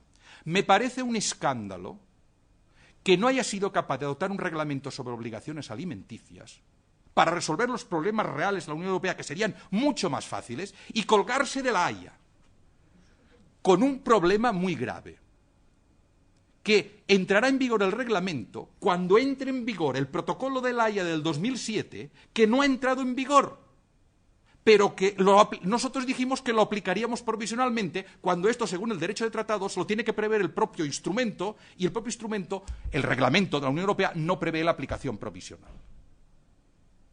Pero es igual, como teníamos el juguetito había que ponerlo en marcha. Oye, Concha, y el protocolo de la Haya entra en vigor, ¿sabes cuántas firmas necesita para que entre en vigor? 2.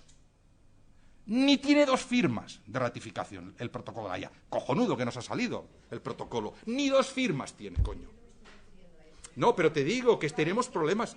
Desde esa perspectiva que tú planteas, desde una perspectiva, que no quiero acabar yo el uso de la palabra porque sé que hay muy poco tiempo, desde la perspectiva intracomunitaria, yo no dudo de lo que tú me estás diciendo, de que probablemente no se estén ejerciendo suficientemente las competencias. Yo ahí no entro, ¿eh?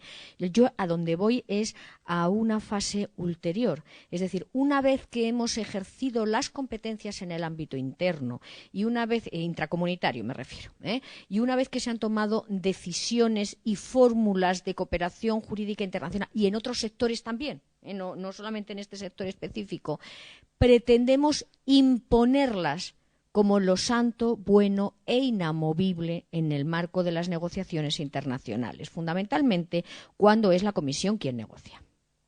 Y eso, que es comprensible porque en el fondo la Comisión está defendiendo intereses de la Unión y su obligación es defender intereses de la Unión, es razonable que se exponga como una posición en el punto de partida.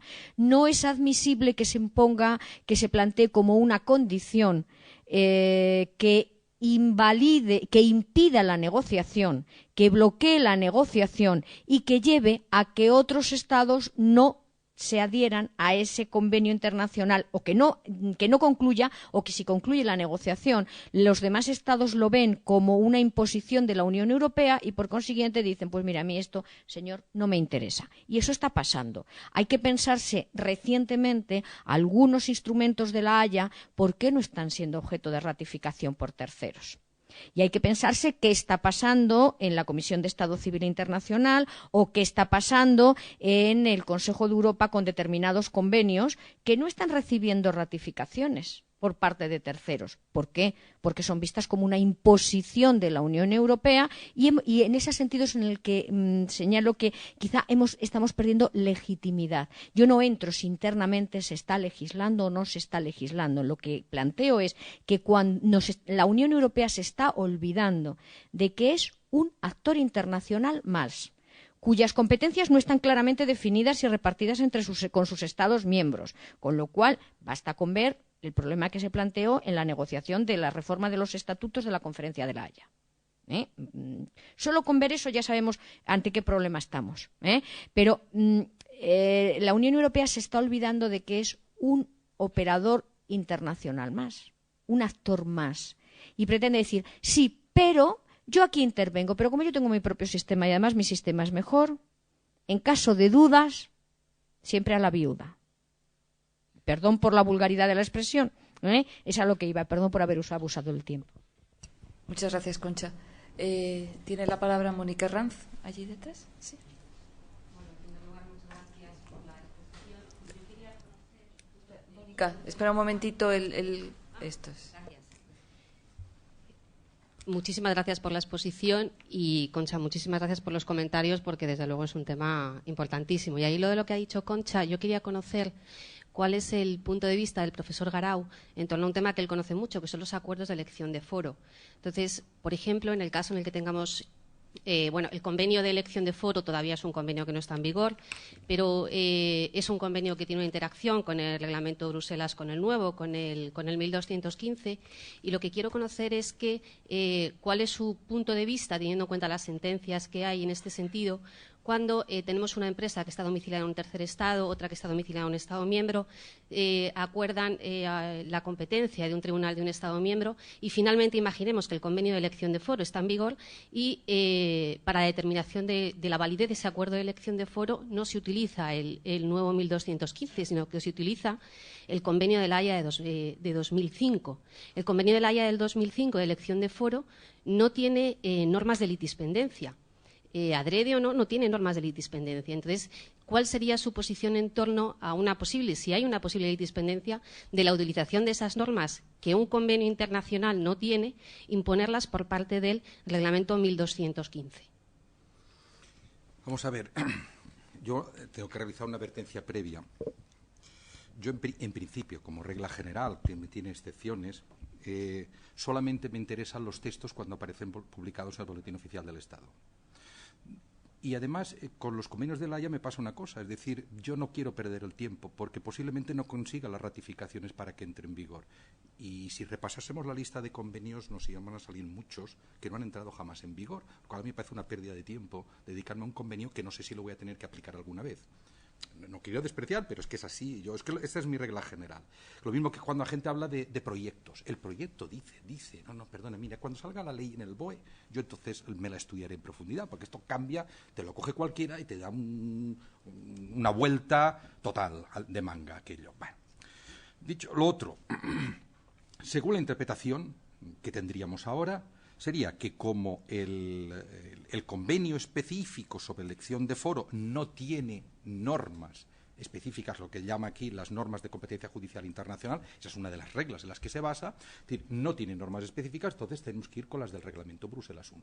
¿Por qué? Porque las del Reglamento Bruselas I son las que te permitirán tramitar toda la competencia de los tribunales basadas en ese acuerdo de elección de foro.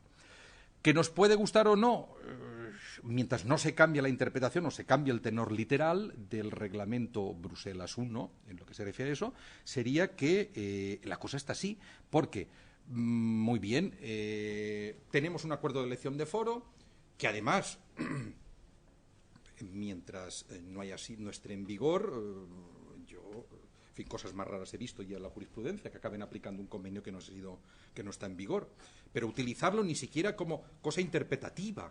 A veces, bueno, vale, ahí se dice, entonces yo podía utilizar ese convenio para interpretar ese acuerdo si fuese válido y tal y cual. Bueno, pero como un criterio interpretativo, nada más. Que ahora está de moda, por ejemplo, aplicar el marco común de referencia. Los civilistas ahora aplican el marco común de referencia porque dicen que el Tribunal Supremo aplica el marco común de referencia. Perdone, el Supremo no aplica el marco común de referencia. Porque, ¿qué es el marco común de referencia? No tengo ni idea.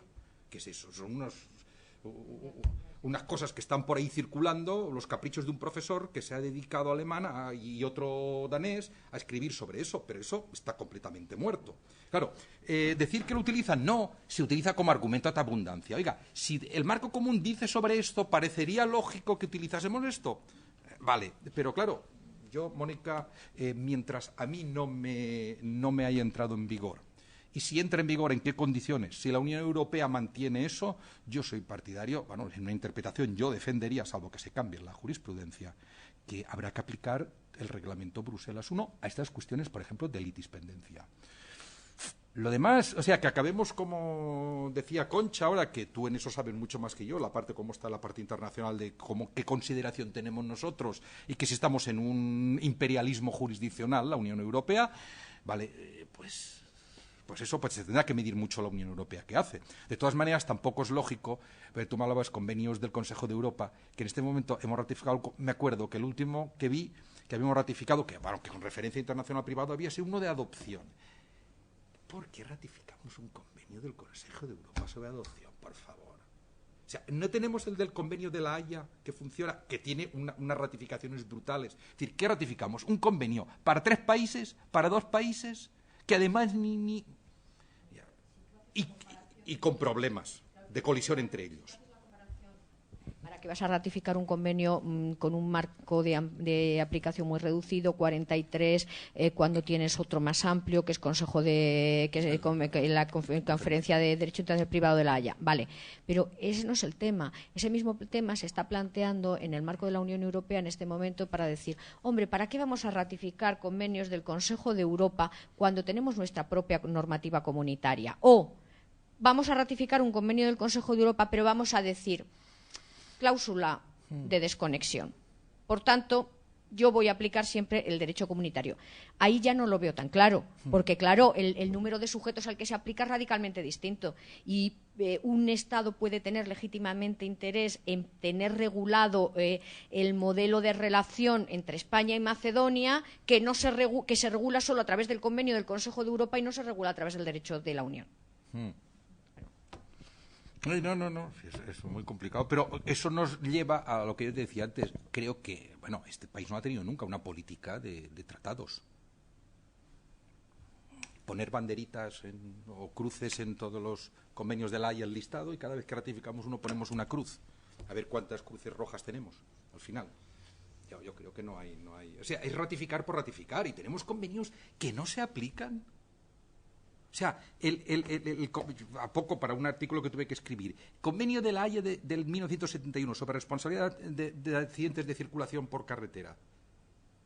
Creo que en 20 y pico años que lo hemos ratificado, creo que no ha llegado a 10 veces. ¿Por qué? Porque, Concha, nadie lo entiende. Así de claro. Pero lo ratificamos. Y el de responsabilidad fabricante por productos. Peor todavía. ¿Qué hacemos? Denunciarlos. Denuncie usted.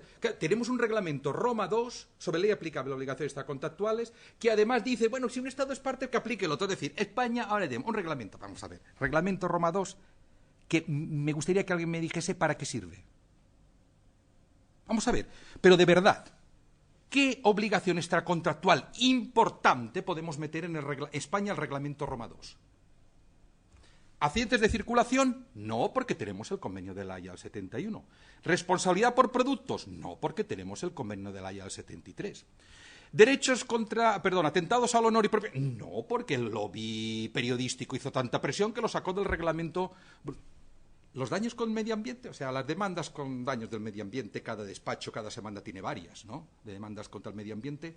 El tema de la propiedad intelectual en Internet, con una norma de conflicto que es la Lex Loci Protectionis. Eso dice Eloy, dice, ¿qué? ¿Qué me está usted diciendo? La Lex Loci Protectionis que está modificada, matizada por todos los convenios de la Unión de París.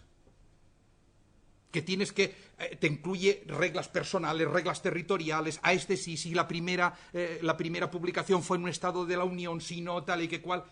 Y eso, pues yo lo dije una vez, me acuerdo, en un congreso, dije, ¿pero qué me está usted diciendo? O sea, ¿usted se está echando flores porque ha sacado el tema de la ley Loci y protecciones a la propiedad intelectual? ¿Usted de verdad cree que con esto ha hecho algo? O sea, no ha hecho más que crear problemas. ¿Qué pasa cuando la obra ha sido publicada por primera vez en Internet? ¿Cuál es el lugar de primera publicación? Particularmente por uno, no por una editorial.